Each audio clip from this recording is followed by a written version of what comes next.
everybody, I got my Didi's Deluxe bead box for the month of November 2025. It's always so exciting because the founder and owner and curator of this box, Stella, she is amazing, and so this is always going to be a surprise, but it comes in this little box. Warning, opening this package will cause happiness. And if you are not familiar with Didi's Deluxe bead box, it is not a monthly subscription box. This box, the November box, went for sale last month on October 12th. So on the 12th, when this video is going up and we're revealing this one, the box for December is now for sale. And like I said, it sells out fast because it's first come, first serve. And it is going to be a surprise because obviously you don't know what you're going to get in that box, but you will never be disappointed. And this month, I have to say, I love this. It's called Royal DELFT. And this just sent my memories back to my interior design days and the days when I was dealing in antiques a lot. And one of the things that I loved to buy and sell was china. So if you're familiar with DELFT, that was a blue and white china. Spode also did these classic blue and white china patterns, as well as Flow Blue, which was a really cool, almost started out as a mistake. And even the silver in this is so perfect for the blue and white china because, you know, like my history in interior design, if you know anything about the industrial age, it made the silver and the crystal and the china things accessible to the middle class, where before that was only for the wealthy, because silver plate came into play. So a lot of middle class homes started having this kind of china with, you know, it wasn't solid sterling silver flatware and trays and teapots, but silver plate, but it had that look. And so it's kind of what we do in jewelry. Like you can do fine jewelry and do solid sterling silver 0.925, but a lot of us work with silver plate, and you know, we do like anti-tarnish coatings and things. So like this box is just beautiful, and like I said, little history there of my interior design days. But the china, this, especially this one bead strand, but even the beads in the designer check mix have an Art Deco vibe. So like I say, I just see a lot of vintage appeal in this box. So the first strand is always the first strand in a Didi's Deluxe bead box. This one is called Royal DELFT, and it's her Inspired by Czech designer strand, and it's always just so sweet. And I always say this, if you don't want to like reinvent the wheel with design, you can almost always just string this on bead stringing wire, put a little extender chain and a clasp, and your first piece of jewelry is done. I can always, usually can't resist cutting them open because they're so great. But next we have a strand of tourmaline, blue tourmaline gemstone. It's a 7.5 inch strand, and this is a 6mm bead. So this is just a beautiful, like nice weight, cool to the touch, just perfect little gemstone strand. And then this is one of my favorite things in the box. This is a 4-inch strand of 10 by 8mm faceted blue spot jasper, and it's cut into a rectangle and faceted. So the facets are like little diamonds, and so it's just like this perfect little pillow. I love that. And I also love this strand as well. This is another gemstone, 14 inches here. It's 4mm. I love that size. And this is a frosted gray fire crackle agate. So there's a lot of variation in it. There's even a little bit of kind of a golden hue on some of the beads, and some of them are like milky white, and together it's just really dimensional and beautiful. And then another favorite, okay, Joey, I guess you just love this box. This is so beautiful. These are Montana blue crystal tower beads. They're 12mm this way, and there is an 8.5 inch strand here, and I just love them. I love the faceting on these because these elongated facets just make this bead sparkle. And then there's these really cool facets on the bottom here just for dimension, and I'm going to do a project with these right away. Okay, another favorite, I love this. This is a 6.5 inch strand. These are 8mm.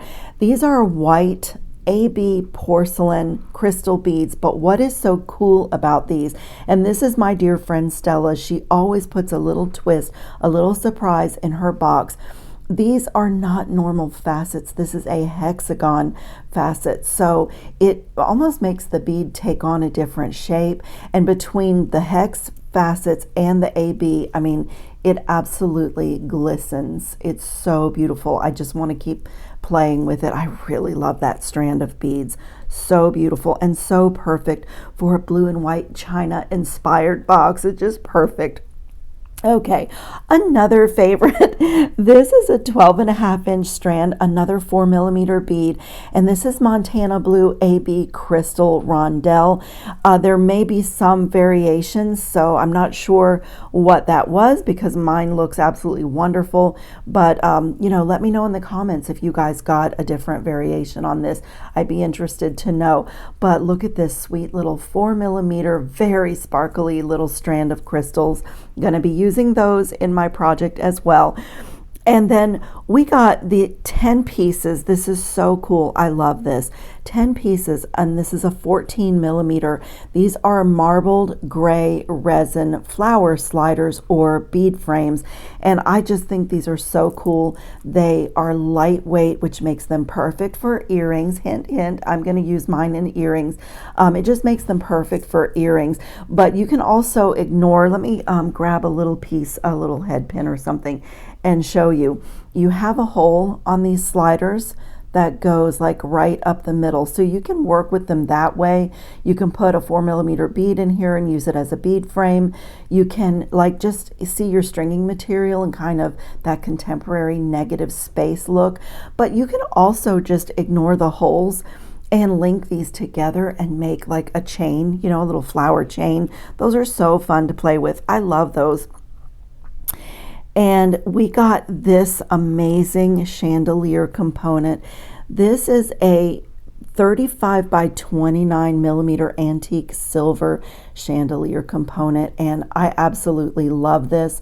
I'm holding it upside down. So you have all of these little connectors here to dangle things from. So what a pendant this would make. But I'm going to come back in another video and do a design with this. I'm really excited about working with this. And speaking of chandelier components, we got four pieces of this little domed chandelier component, and it has the little flowers embossed on it, which I love because it's just like keeps this beautiful blue and white floral china story going. It's so pretty. And I also equally love these little links. These are so beautiful. We got 6 pieces, and these are brushed bar connectors. If you guys know me a little bit, I mean, so many of you return regularly to my channel, but bars and elongated things like this are one of my favorite things to work with. And so I'm going to do a project with these today right away as well. I love those.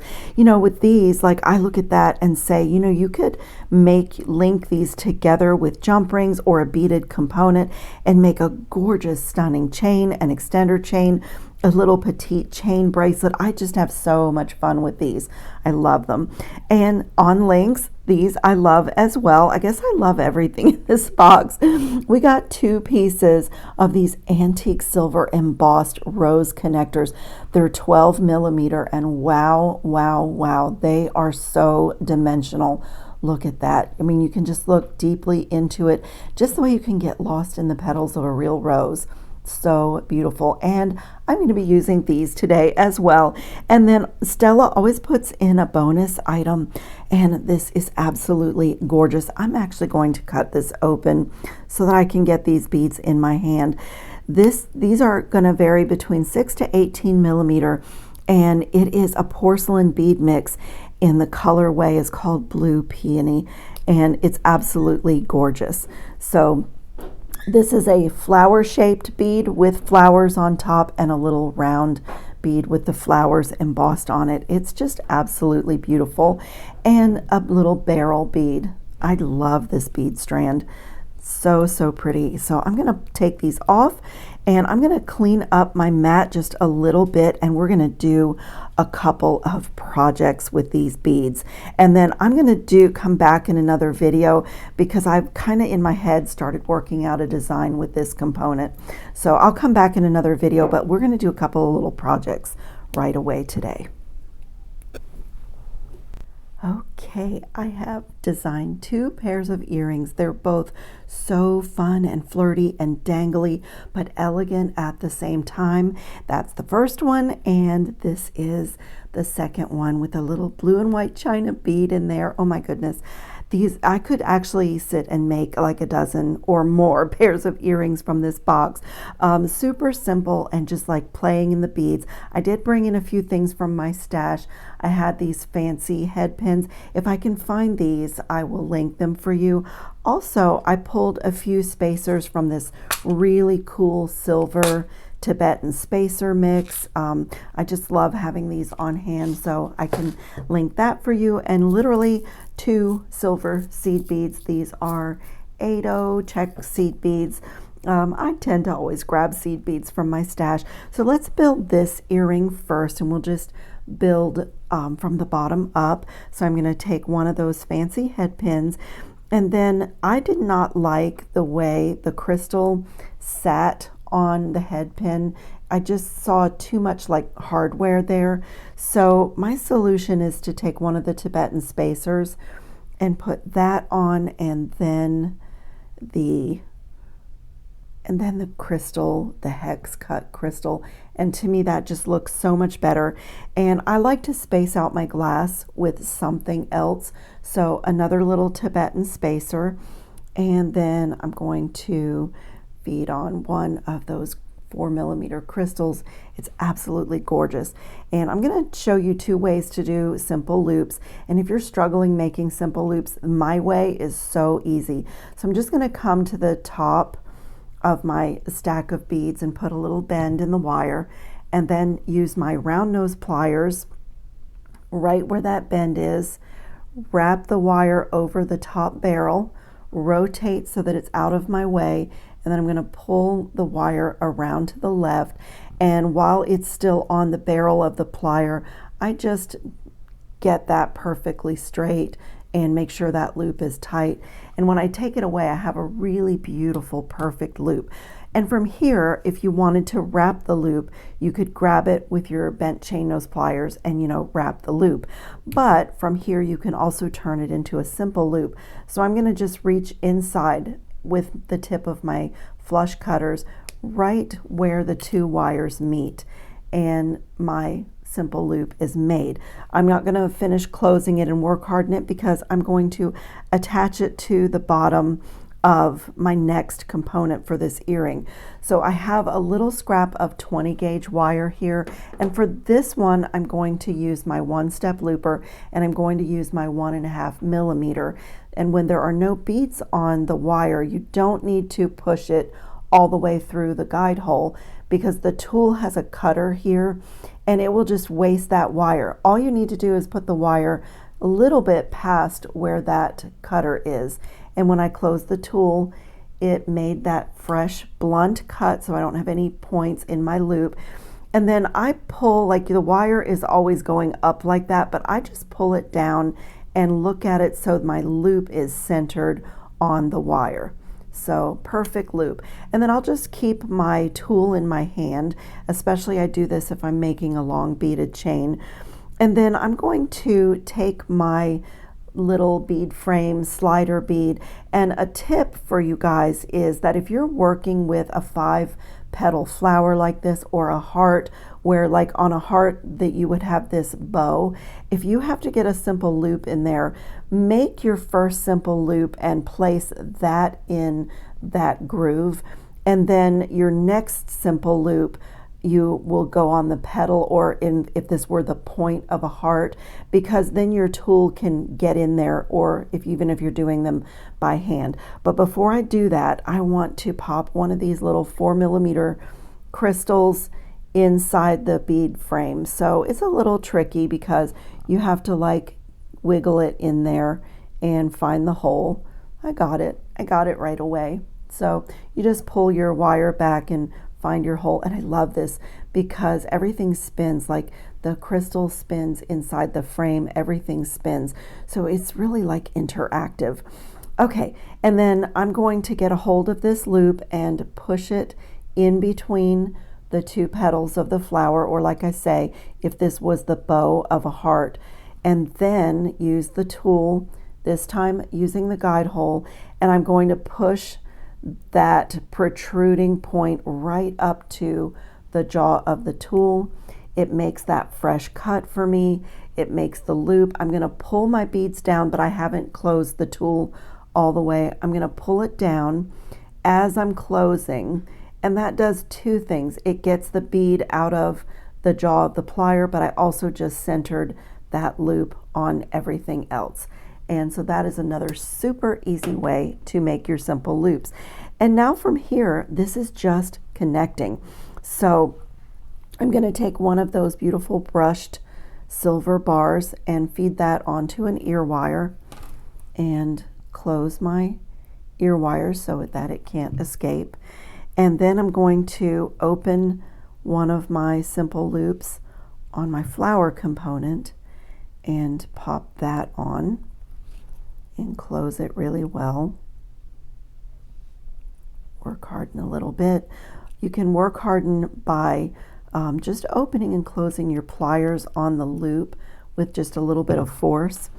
And then to the bottom, I'm going to open the simple loop that I made by hand just a tiny bit wider so that I don't struggle connecting, and pop that on and close that and work harden that loop. So it is a gorgeous, fast, easy, wonderful, wonderful pair of earrings. Oh my goodness.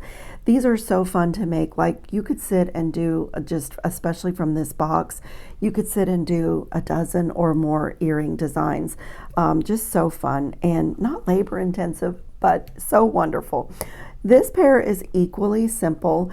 And I'll show you my little tips and tricks for this one too. This beautiful crystal here, this tower bead, it has such a cool cut on the bottom of the bead, like this, the facets on this. I didn't want to cover those up. I want to really see the cone shape. So my stack of beads is really to accommodate that. So for this one, I used a ball head pin, and I'll show you what I mean. I'm going to pop on one of those 4mm crystals, and then from my Tibetan mix, a daisy spacer. And then if I were to put my tower bead next, it really kind of hides the bottom of the facets. So what I did is put my my porcelain bead and then this flat disc spacer, and then my tower bead. So the flat disc makes almost like a thin little platform, so I can really see the facets in this crystal. It's just so pretty. And then I don't like to have the raw top of a crystal. Like I said, for me, I like to separate my glass and porcelain beads with metal. And so I'm going to pop on a thin disc spacer, and isn't it amazing, 1/8 seed bead, and just look how beautifully it tops that off. And then I'll do this loop by hand here. So I'm going to put a bend in my wire. Don't want to let that seed bead escape. And then right where that bend is, I will place my round nose pliers and then wrap that wire over the top barrel, rotate it. And if you need to, like if your head pin gets short, you can do this with pliers. Just pull that around and just make sure that loop is centered. You can pull it down to open it a tiny bit, and that loop is done. And then with the flush side of my cutters, I'll just come inside just so that I can get to the spot where the two wires meet and snip. And when I take it away, that loop is formed. So I'm going to open it the rest of the way, and I'm going to attach it to my flower component, but I'm attaching it so that the opening and closing of the loop is to the back of the earring. So that's the back of the component, and my loop is on the back. And when I look at my earring, then it looks like fine jewelry. Everything is seamless and just, well connected. It's even a simple connecting project. It's really important to put quality to that, like putting the opening of your loops to the back and making sure loops are closed really well, making sure that things are straight, babying your closures on your loops. So, your jewelry, like neatness counts, like they used to say in school. And this sweet, beautiful little earring is done. These are so romantic. They really are, with the dangle and the roses and the blue and white china and the sparkle of the crystal. I think that's really, really a romantic pair. This one with the large acrylic flower is more fun. So I just think these are gorgeous. I am so excited to come back in another video and make a bracelet. That is my plan right now. And I thank you so much for watching. I do have a discount code for Didi Beads. I will put it in the description box. It's a special code for new customers, and it does not work on the Didi's Deluxe Bead Box. It also does not work on the collaboration box that I do with her or her check bundle, but it works on about 80% of the website, and it's really just a welcome to Didi Beads if you're a new customer. So that link will be there, and the link to the website. And mark your calendars, because as I said, this box goes for sale on the 12th of every month, and you are buying the upcoming month. And so at the time of this video, the next one is for sale, and they don't last long. And it's such a great box, you'll never be disappointed. And you're also not committing to a monthly box, which is another great thing about the Didi's Deluxe Bead Box. So I hope you got a little inspiration and enjoyed the unboxing, and I'll see you guys in the next video. Ciao, friends.